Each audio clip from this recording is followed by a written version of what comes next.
Hi all, welcome to LS U channel. ಇವತ್ತು ನಾನು ಬೆಂಡೆಕಾಯಿ ಸಾಂಬಾರು ಮಾಡ್ತಾಯಿದ್ದೀನಿ.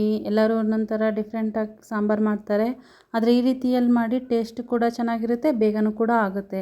ನಾನು ಇಲ್ಲಿ ಬೆಂಡೆಕಾಯಿನ ಕಟ್ ಮಾಡೋಕ್ಕೆ ಈ ರೀತಿ ಕಟರ್ ತೊಗೊಂಡಿದ್ದೀನಿ.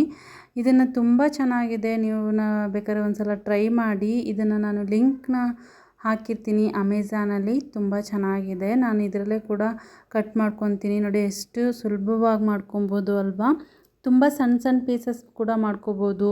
ಈ ಸೈಜಲ್ಲಿ ಬೇಕಂದರೆ ಆ ಸೈಜಲ್ಲಿ ಕೂಡ ಮಾಡ್ಕೋಬೋದು. ಇದರಲ್ಲಿ ಬೀನ್ಸು, ಹಾಗೆ ಚಿಲ್ಲಿ ಆಗಿರ್ಬೋದು, ಕೊತ್ತಂಬರಿ ಸೊಪ್ಪನ್ನು ಕೂಡ ನಾನು ಕಟ್ ಮಾಡ್ತೀನಿ ಇದರಲ್ಲೇ. ತುಂಬ ಜನ ಕೇಳ್ತಾ ಇದ್ರಿ ಇದನ್ನು ಹೇಗೆ ಯೂಸ್ ಮಾಡೋದು ಒಂದ್ಸಲ ತೋರಿಸಿ ವಿಡಿಯೋದಲ್ಲಿ ಅಂತ. ಸೊ ಅದಕ್ಕೋಸ್ಕರ ನಾನು ಈ ವಿಡಿಯೋದಲ್ಲಿ ನಾನು ಇದನ್ನು ತೋರಿಸ್ತಾ ಇರೋದು. ನೋಡಿ ಎಷ್ಟು ಚೆನ್ನಾಗಾಗಿದೆ, ಒಂದೇ ಸೈಜಲ್ಲಿ ಎಲ್ಲ ನೀಟಾಗಿ ಕಟ್ಟಾಗುತ್ತೆ. ಬೀನ್ಸ್ಗಂತೂ ಬೆಸ್ಟ್ ಅಂತ ಹೇಳ್ತೀನಿ ಈ ರೀತಿಯಲ್ಲಿರೋ ಕಟಾರು. ನೀವು ಕೂಡ ತಗೊಳ್ಳಿ, ತುಂಬ ಚೆನ್ನಾಗಿರುತ್ತೆ. ನಾನೀಗ ಬೆಂಡೆಕಾಯಿನ ನೀಟಾಗಿ ತೊಳೆದು ಒರೆಸಿದ ನಂತರ ಈ ರೀತಿಯಲ್ಲಿ ಸಣ್ಣದಾಗಿ ಕಟ್ ಮಾಡ್ಕೊತಾ ಇದ್ದೀನಿ. ಈ ಪ್ರಾಡಕ್ಟ್ ಲಿಂಕ್ನ ನಾನು ಡಿಸ್ಕ್ರಿಪ್ಷನಲ್ಲಿ ಹಾಕಿರ್ತೀನಿ, ಪ್ಲೀಸ್ ಹೋಗಿ ನಿಮಗೂ ಬೇಕಂದರೆ ಬೈ ಮಾಡಿ, ತುಂಬ ಚೆನ್ನಾಗಿರುತ್ತೆ. ಕುಕ್ಕರ್ಗೆ ನಾನಿವಾಗ ಸ್ವಲ್ಪ ಎಣ್ಣೆನ ಹಾಕೋತಾ ಇದ್ದೀನಿ. ಒಗ್ಗರಣೆಗೆ 2 ಒಣಮೆಣ್ಸಿನ್ಕಾಯಿ, ಕರಿಬೇವು ಹಾಗೆ ಈರುಳ್ಳಿನ ಹಾಕ್ಕೊಂಡು ಫ್ರೈ ಮಾಡ್ಕೊಂಡಿದ್ದೀನಿ. ನಂತರ ಕಟ್ ಮಾಡಿ ಇಟ್ಕೊಂಡಿರೋ ಬೆಂಡೆಕಾಯಿನ ನಾನು ಹಾಕ್ಕೊಂಡು ಚೆನ್ನಾಗಿ ಫ್ರೈ ಮಾಡ್ಕೊತಾ ಇದ್ದೀನಿ. ಬೆಂಡೆಕಾಯಲ್ಲಿ ಕಬ್ಬಿಣದ ಅಂಶ ಇರೋದ್ರಿಂದ ನಿಮಗೆ ಕೂದಲು ಪ್ರಾಬ್ಲಮ್ ಇದ್ದರೆ ಖಂಡಿತವಾಗ್ಲೂ ಈ ರೆಸಿಪಿನ ನೀವು ಟ್ರೈ ಮಾಡ್ತಾನೆ ಇರಿ. ಬೆಂಡೆಕಾಯಿನ ಹೆಚ್ಚೆಚ್ಚಾಗಿ ನಿಮ್ಮ ಆಹಾರದಲ್ಲಿ ಯೂಸ್ ಮಾಡ್ಕೊಳ್ಳಿ. ಅರಿಶಿನ ಹಾಕಿ ಈಗ ನಾನು ಫ್ರೈ ಮಾಡಿ ಇಟ್ಕೊಂಡೆ. ಇವಾಗ ನಾನು ಒಂದು ಮಿಕ್ಸಿ ಜಾರ್ಗೆ ಕಾಯಿ ತುರಿನ 1 ಕಪ್ಪಷ್ಟು ಹಾಕೋತಾ ಇದ್ದೀನಿ. ಬೆಳ್ಳುಳ್ಳಿನ ಹಾಕ್ಕೊಂಡೆ, ಶುಂಠಿನೂ ಕೂಡ ಸ್ವಲ್ಪ ಹಾಕ್ಕೊಂಡಿದ್ದೀನಿ, ಕೊತ್ತಂಬರಿ ಸೊಪ್ಪು ಹಾಗೆ 2 ಟೊಮೊಟೊನ ಹಾಕ್ಕೊಂಡಿದ್ದೀನಿ.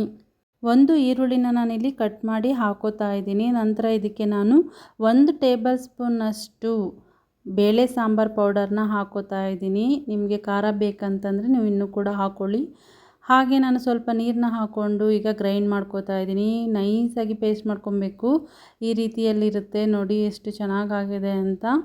ಇವಾಗ ನಾನು ಬೆಂಡೆಕಾಯಿನ ಫ್ರೈ ಮಾಡಿದ್ದೀನಿ ಅಲ್ವಾ, ಅದಕ್ಕೆ ನಾನೀಗ ರುಬ್ಬಿರೋಂಥ ಮಸಾಲೆನ ಹಾಕ್ಕೊಬೇಕು. ಅದಕ್ಕೂ ಮುಂಚೆ ನೋಡಿ 2 ಡ್ರಾಪು ನಾವು ಈ ಥರ ಲೆಮನ್ ಜ್ಯೂಸನ್ನ ಹಾಕೋದ್ರಿಂದ ನಿಮಗೆ ಬೆಂಡೆಕಾಯಿ ಸ್ವಲ್ಪನೂ ಕೂಡ ನಿಮಗೆ ಅಂಟಾಗಲ್ಲ, ಅಂಟು ಬರಲ್ಲ. ಕೆಲವರು ಅಂಟು ಬರುತ್ತೆ ಅಂತಲೇ ತಿನ್ನೋಕೆ ಹೋಗೋದಿಲ್ಲ. ನೋಡಿ ಈ ರೀತಿ ಮಾಡಿ ನೋಡಿ, ಒಂದು ಸ್ವಲ್ಪನೂ ಕೂಡ ಅಂಟು ಬರೋದಿಲ್ಲ. ಇದಕ್ಕೆ ನಾನು ಸ್ವಲ್ಪ ಹುಣಸೆ ಹಣ್ಣಿನ ಹುಳಿನೂ ಕೂಡ ಸೇರಿಸ್ಕೊತಾ ಇದ್ದೀನಿ. ಇದನ್ನು ಕೂಡ ಸೇರಿಸ್ಕೊಂಡು ನಾವು ಚೆನ್ನಾಗಿ ಈಗ ಕುದಿಸ್ಕೊಬೇಕಾಗತ್ತೆ.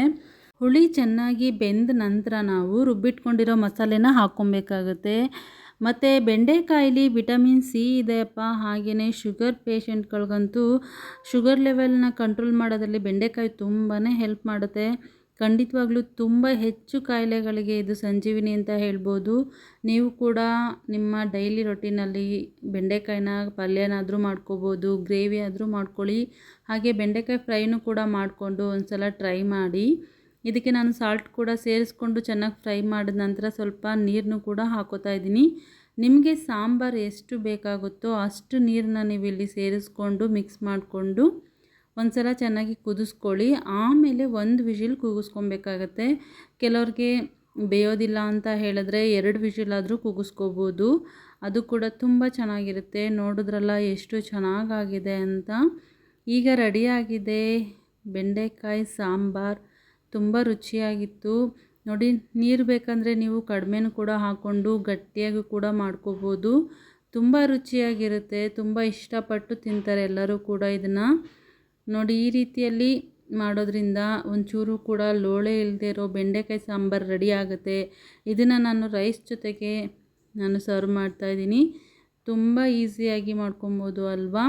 ಇದನ್ನು ನೀವು ಕೂಡ ಒಂದು ಸಲ ಟ್ರೈ ಮಾಡಿ. ಹಾಗೆ ಯಾರೆಲ್ಲ ನನ್ನ ಚಾನಲ್ನ ಇನ್ನೂ ಸಬ್ಸ್ಕ್ರೈಬ್ ಮಾಡ್ಕೊಂಡಿಲ್ಲ, ಪ್ಲೀಸ್ ಸಬ್ಸ್ಕ್ರೈಬ್ ಮಾಡ್ಕೊಂಡು ನೋಡಿ. ಹಾಗೆ ಕಮೆಂಟ್ ಹಾಕಿ. ಈ ವಿಡಿಯೋ ನಿಮಗೆ ಇಷ್ಟ ಆಗಿದ್ದರೆ ಫ್ರೆಂಡ್ಸ್ ಆ್ಯಂಡ್ ಫ್ಯಾಮಿಲಿಗೆ ಶೇರ್ ಮಾಡಿ. ಹೀಗೆ ನನಗೆ ಸಪೋರ್ಟ್ ಮಾಡ್ತಾಯಿರಿ. Thank you all.